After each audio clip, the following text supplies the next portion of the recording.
দুপুরে আজ ভাত না খেয়ে আমরা সবাই মিলে খাবো আলুর পরোটা। সুপ্রভাত। অনেকদিন পর আজ অনেক রোদ উঠেছে, আর এত রোদ দেখে আমি তো বিশাল খুশি।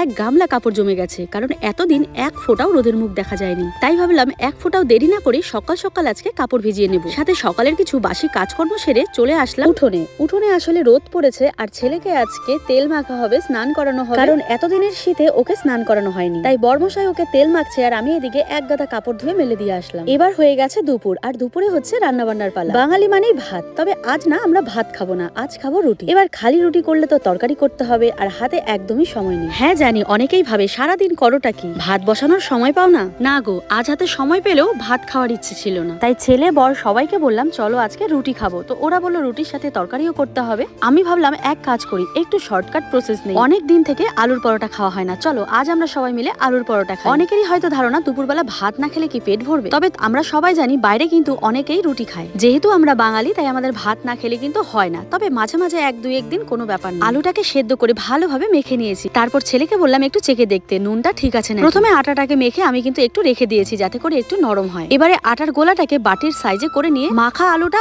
ওর মধ্যে দিয়ে পুর করে নেব। আমি জানি আলুর পরোটা সবাই বানাতে জানে, তবে আজ যেহেতু আমরা আলুর পরোটাই খেয়েছি, তো ভাবলাম আজকের ব্লগে সেটাই শেয়ার করি। আমার বর বলছে তুমি কি সবাইকে আলুর পরোটা বানানো শেখাচ্ছ? আমি বলি না গো, ডেইলি লাইফস্টাইল ব্লগ যা করি তাই তোমাদের সাথে আমি শেয়ার করি, আর যেটা দেখে আমার ভিউয়ার্সরা খুবই পছন্দ করে। এই আলুর পরোটায় একটা জিনিসই খারাপ লাগে, বেলতে বেলতে আলুটা কেন বেরিয়ে যায়। যাকে বাড়িতে সাদা তেল ছিল না, তাই আমি সর্ষের তেলে আলুর পরোটাগুলোকে সুন্দর করে ভেজে নিচ্ছি। বরের তো এদিকে খিদে পেয়ে গেছে, এইদিকে ছেলে আমার স্নান টান করে ফুল জামা পরে নিয়েছে, কারণ কি বলতো এই তো বিকেল হচ্ছে, আর এখন কিন্তু হালকা হালকা ঠান্ডাও পড়ে গেছে। আর এদিকে ছেলেকে দেখো স্নান করে বলছে আমি একটু পরে জামা পরবো, আগে নাকি খিদে পেয়েছে।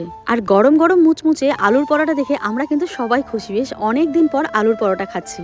হ্যাঁ জানি ভাতের জায়গাটা হয়তো নিতে পারবে না, তবে পেট ভরেছে আর খেতেও দারুণ লেগেছে। এই পরোটার রেসিপি বলো এক মাসে যদি 2-3 বার খাওয়া হয় তাহলে সেগুলোর না স্বাদ অনেক লাগে। যাকে আমরা হলাম বাঙালি, প্রতিদিন আমরা রুটি বা পরোটা খেতে পারবো না, তাই রাতে করব গরম গরম ভাত, আলু সিদ্ধ, বেগুন ভর্তা। আজকের মিনি ব্লগ ভালো লাগলে সাবস্ক্রাইব